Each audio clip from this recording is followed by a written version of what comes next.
Hello everyone out there and welcome back to Harddrive Productions, or as I like to shorten and just call it Harddrive Pro. Yes, it's been a while, but here we are. So I've been getting quite a bit of messages, and one of the main messages I get when it comes to mixer, because there's quite a few people out there that said, Rainer, please help us. What's the difference between the gain and the volume? You've got a volume and you've got a gain. And I thought, yeah, let's get into that.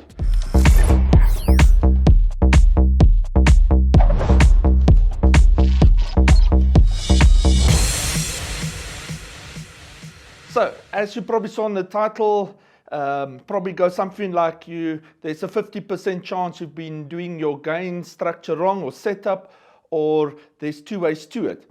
And I will explain why. So when I just started sound, I was taught by a sound group that I studied that the easiest way to do it is you just turn your sliders onto 0. There you go. You let the artist perform. Hello, testing 1, 2. Put on my radio voice. Testing 1, 2. And then you just set your gain till testing. I have a speaker there, and it sounds good. And that's an easy way to set. And then you do the next one. You just put it to 0 and do the next one till it goes. I quickly learned that that's wrong. And I should have known this because I'll get to you talking on a mic, because I have studied electronic engineering too and how to design mixers and stuff. And yes, and that's not actually how the mixer is designed. That's not how your gain structure works. And the first thing you might notice why it could be wrong, I'm just going to talk on that. So in theory, let's just go there. Testing 1, 2, testing 1, 2. In theory, if it says I'm on 0 here and I'm on 0 dB there, I hope this camera picks up that I should get a signal around 0, because 0 and 0, and it's not. So firstly, what my sliders predict I'm putting out is not right according to my output, you see. So I'm going to get into a few things and explain why this way is wrong. That's the way I've been taught. I did it for years. And then I met a friend called Ferdi, a very dear friend of mine, that said, no, Rainer, you first set the gain and then set the volume to the desired level. And I wanted to argue with him. And then he showed me why. And then, like I said, as I realized as an engineer, hey, I've been doing this wrong. As a electrical engineer or electrical technician or whatever you want to call it. So, here is the thing. When the designer's mixer, there's a lot of preamps that's used into the desk. The most expensive one is by this gain. And the reason for that is, rather than spending a lot of money making each output one of these very expensive gain units, they rather spend money to create the input transistor or IC a much higher quality. In other words, what it means is to create a lot more gain. We're trying to keep as much noise down as possible. Because in the rest, they can just use normal ones. If the input is good by the input, then the rest doesn't have to be as good, because they're only working with already good quality sound. And I know when Behringer bought over, they were bragging. They were saying, we got Midas preamps now, because everybody knew how good Midas preamps are. And that's all good and well if it's used right. So what is the gain compared to the volume? Well, what the gain does is when you plug in different microphones or guitars or even a CD player, your tab, MP3 player, if that's still a thing, each one has a different volume or sound. So what you want to do is you want to get all those sounds to a unity level or a 0 dB level. Now listen, I know digital, we talk about -10 or -4 and so on, whichever one will work. Some digital guys work at -10, some work at -4, and analog, some guys work at 0 or +4. But let's keep it 0 to keep it simple. So the problem is what's happened here now is when I did it this way, put it on 0, 0, and I turned it up till I was happy. Oh, put the mic on. Testing. And yeah, it sounds good in the speakers, or okay. What I've done now is my input, there's a PFL, some show like little headphones. When I push it in, my level is quite low on my input. So a lot of the work now, a lot of the work or the gain that's being done now actually is the slider. So I've increased more noise, because what happens is when the cheaper preamps work, the more they have to work, the more noise they introduce as well. The one preamp, this input, is the one that's actually supposed to do most of the gain or the hard work with the least amount of noise. It's the most expensive preamp. So now, of course, what happened was I just turned it all to 0 and I created my desired level. But like I said, a lot of the work is now done by the slider, and I'm not at 0 in any way, but it sounds good. But once I start doing a lot of channels this way, it's going to get more noisier than the right way to do it. So now what is the right way? You might ask me, I don't know what is the right way. What's the right way? Let's just sort of reverse. So what we do is we turn the slider down. We can leave your gain at 0 unless everything is just loud and you turn it down depending on the size of your PA, but I'll keep it at 0 now. Now, as I talk, I push in the PFL button because this level shows that input. And of course, if you had headphones on, that's cool because now I'm only listening to that sound. And I've noticed the smaller LNEs actually show a little headphone signal. Now, I turn the gain up till I get to a 0. Now the gain's done all the job. The preamp with the best quality has done the job. Now I switch it off first. The reason why I switch it off is don't forget it on, else you're going to look at other signals and you're not going to know what they are. Now I turn my volume up to my desired level. Now it sounds good. Now my slider's not at 0. It's at about minus, let's go there, minus 10. But now you see my output's also around minus 10. Which means it's accurately predicting or showing what that slider is on now. Okay, I just had my friend there turn the speaker off, so because it will be too loud for me. But if I put it on 0, oh look there, 0.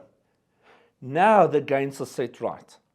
Because now I get an accurate representation of the slider, or the level associated to the actual output level. Because let's say I've put everything on 0 and I've set my gains now, let's say I have a lot of things plugged in, and I'll set my gains accordingly to the desired volume, each one. That's not actually how my mix sounds. Remember, my keyboard is louder than my guitar, but I don't see that yet. So I'm not getting a good representation on my sliders what the actual band's mixing is. Now, some people like this because it looks great, especially if you have some, like everything in straight lines. But once you actually start doing it the right way, let's turn it down. I set my gain to 0, 0, 0, and then I mix to my desired volume.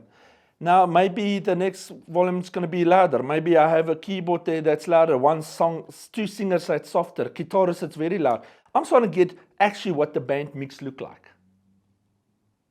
Now, there's one more and very important thing why we don't do this. Because once you're on 0, what often happens when you start having too loud volume and that, or too soft, they will start turning it on the gain. So they're playing with the gain as a volume. Why don't they even add a volume? It could have just taken off when you just had gain. But there's a few things that happen, because what you must remember now as well, I can put this down for now, is you have different auxiliary outputs too. Maybe you've got an auxiliary mix to a monitor for a speaker, and another one to a singer, maybe another one to a drummer. Once you start, and now you've mixed them, and maybe even to a computer. So what that does to you now is, once I've set the volume and now ask the drummer, talk, and I set him, and he's like, yeah, that's great, and I've done the vocal now, and everybody's happy with the mixes. Once I mix here, it doesn't affect them, because this mix aux at your pre-output is separate from the main mix. So they're happy. But now, once I start messing with the gain, I affect the whole mix. If I bring it softer, because I just want it to be a bit softer, because I don't want my slider down here. I like my sliders to be sort of at 0. Not only did I bring the main PA softer on that channel or this mic, I've brought it down on everyone. And they may have been happy. Now the singer, lead singer might say, why have I gone softer? I did not touch your volume at all. You don't know what I'm talking about. Actually, you did, because you changed the gain. That's why you get the gain on 0 and you mix here, not there. Here is the other problem too, if you do it the other way around. So I'm going to go back to my old way. Turn my volume up and turn my gain up. 1, 1, 1. Great, I'm happy with that mix. It sounds okay. Let's not, and we aux mix our band and so on. But now what's nice about this computer is when I do conferences, I do a lot of conferences, is I would use this USB out, and it would go into a computer.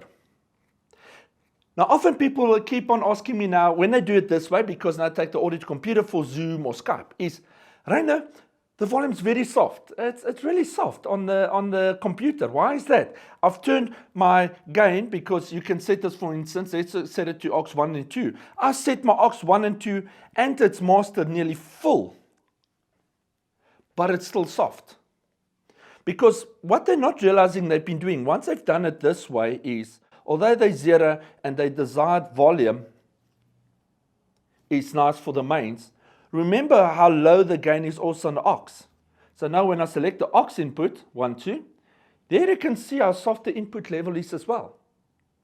So when a computer prefers to have a 0 dB, because they might use little computer speakers in it, not big PAs that they can just boost like crazy with big amps, that aux output, as you can see there, is very soft. So they're not getting a 0 dB level, because the equipment wants 0 dB level. Or imagine even you're doing a recording now. You're recording out. Now you're recording, the little wave looks like this, not properly full. So not only you're soft, and what you're doing now as well, you're pushing the auxes as much as you can, but now you're also introducing a lot more noise, because you're letting the preamp sets, the cheaper ones you'll call it, doing more work that also introduce more noise. And your recording sound more noisier, and your volumes you're going to your stage is noisier. And as you do more channels, especially if you start working with a lot of channels, you're starting getting a lot of a shh in the background. Now, if Roger did this, whereby I just switch it off, I'm on my mains, click in 0 dB, testing 1, 2, 1, 2, then change my desired volume, that now when I go into the auxes, I'll get a good volume. See there. Now my aux out, all my auxes, and 2, 1, 2, let's turn them up. Oh, it's off here, put it by 0. There, I'm getting 0 dB levels. Thereby, I'm getting a more constant level, and my auxes aren't working as hard to produce the same volume. That's why I mix this way. And that is actually, if you understand the electronics of stuff, this is the right way to mix. So I'll just recap again quickly. We're not doing the sliders on 0, then set the gain to desired levels. No, you're pushing your PFL button, put your slider down, get your gain till it's on unity 0. Some might be softer, some louder, and then you set your volume on your PA, because then every other, from this point of the desk, it's at 0. And then yes, I know what happens. Somebody will be like, testing 1, 2, testing 1, 2, and then when I sing, la, and clip everything. So if you see that light clips, then of course you've got to turn your gain a bit down, because you will be clipping the level. I mean, if I push it in there, I'm too loud, I can see I'm clipping, and my lachie shows you I'm clipping. Thereby then, I'll just go into it, bring it a bit down, and if I need to, I can always bring the volume a bit up if I need more volume. And same for the auxes. But at least this way too, if I get a high level input, as you can see, even from my aux level, going to my computer now, I'm getting a 0 dB level, rather than, having low levels, because I'm making all this do the work because the gain was low. That's why we do it this way. Well, I hope that gave you some insight of how to do this. 2 different ways of doing gain. Like I said, the first way I used to do, I felt it's wrong. Second way, I feel it's more accurate. And I've been doing it like that now for 20 years, about 20 years. Yeah, maybe a bit longer than 20 years this way. And it is the right way to do it. Set your gain, then volume, don't set volume, and then gain. I hope that helped a bit. Yeah, it's been a while, so it's just nice to be back on. And the old thing that we always ask in YouTube, or even if it's Facebook, wherever this might be aired, subscribe and share this to your tech guys and that, and even your friends. And sometimes DJs also have to set their desks, so please share it to everybody. And like my channel, subscribe to it. It always helps to have extra things that helps grow channel. And I hope you have a great day further. Till next time, see you later.